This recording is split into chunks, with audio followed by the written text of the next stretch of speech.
FG blames Boko Haram, bandits, ISWAP, Ipob, Yoruba Nation agitators for food scarcity. Welcome to the news, and please subscribe to our channel. The federal government has blamed Boko Haram, ISWAP, bandits, the indigenous people of Biafra, Ipob, and Yoruba Nation agitators for increasing food scarcity across Nigeria. Minister of Defense Bashir Magashi says the prevalence of this group have adversely affected food security, thereby posing a new dimension of thrust to the country. Regrettably, the prevalence of these threats has continued to endanger not only national security and economic growth, but also food security. In particular, food security has been adversely affected with the attendant rise in the prices of foodstuff across the country, which portends a new dimension of threat, he said. Mr. Magashi said this at the opening of a retreat for the Defense Advisors and Attaches Conference organized by the Defense Intelligence Agency, DIA, on Monday in Abuja. He said the attacks by Boko Haram and ISWAP in the northeast and banditry and Haida militia in the northwest and central pose serious threats to Nigeria. According to him, states in the south-south region are plagued with illegal oil bunkering, piracy, and militancy, while the southeast is challenged with secessionist activities of Ipob. He added that the southwest region is equally filled with secessionist inclination driven by ethnic dictators, as well as occasional tension between herders and farmers. Mr. Magashi called for collaboration between the security agencies to come up with innovative ways of identifying and confronting these challenges.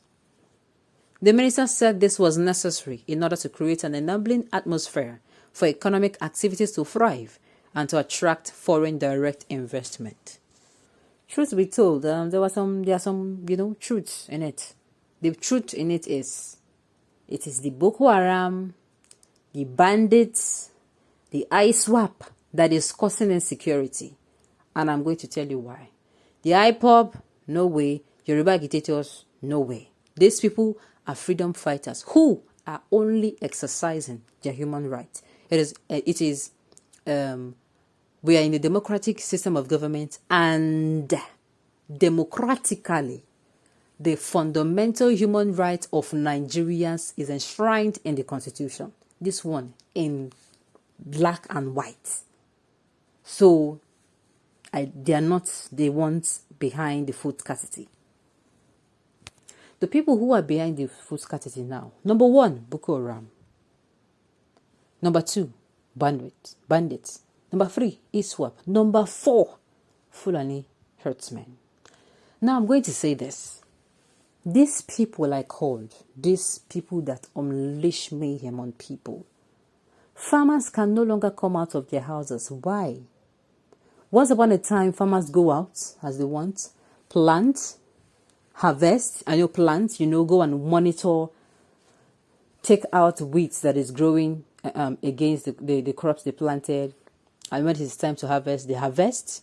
Then the farmers now give this particular goods to the wholesalers, the middlemen, who takes them and sell them without any problem. Before the founding, will I say the founding, or will I say the coming of the Boko Haram and the terrorists? These people came, and first of all, who did they attack? Farmers. Their activities, yes. Tell me, will fear allow you to leave your house?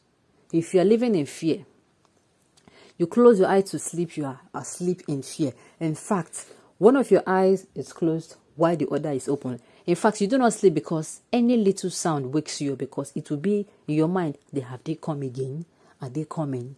If you are walking on the road, are they coming? If you are in the house, are they coming? Your children are outside, are trying to go outside, are they coming? You are inside your house, are they coming? You are not safe. You are not safe. Now, the ones that manage to stick to the farm and sneak back and are not caught, fine. They've managed to get their crops, they grow it, and when they are going to harvest it, problem. They are caught. They are caught in the attack. That one is aside. The ones that are not caught in the attack, finally, they take their produce home and try to sell it to the middlemen. Those ones that were caught, they are still involved. Another food scarcity.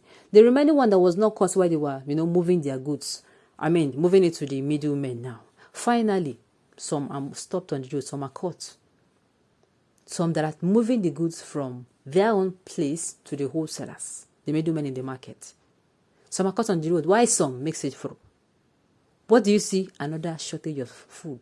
The food that would look, if you start adding up those ones that, that were the farmers that were killed and those attacked, you see that the food would have been times 3, but only a 1/3 portion is now going to the wholesalers.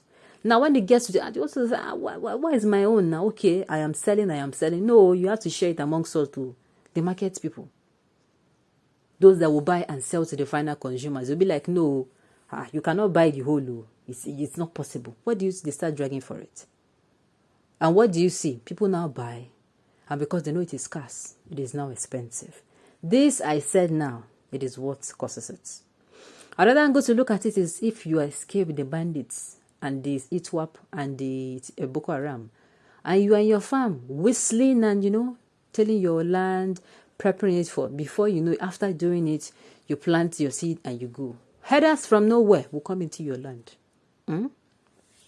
That land that you have put so much work into, the one that has started coming out, the seed have started to die and germinate, and you are saying that, okay, something is actually going on. They come and they eat, they damage your crops. You come and meet them, what is going on? Why are you? They bring out their knife. If you're not lucky, they slice you there, they slaughter you just like that. That is gone. What do you see? Even they did not even allow the one you planted to grow. So all these things I say is what is causing the food scarcity. The Ipob, no. The Yoruba, I keep saying it. People, these are peaceful protests. If you're going to tell me that these people that means you will also say political campaigns and rallies are also causing the protests. That is what you are going to say. So please, these people are the ones causing the campaign. And of course, the federal government knows about this. People have been screaming, this thing will cause problem. Deal with this thing the way it is supposed to be dealt with so that people can have themselves. But for reason best known to them, no matter the suggestion given to the government, they do not implement. In fact, they do not listen to suggestions.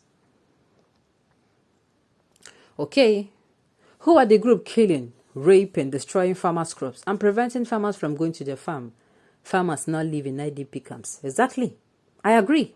Because of a killer's herdsman.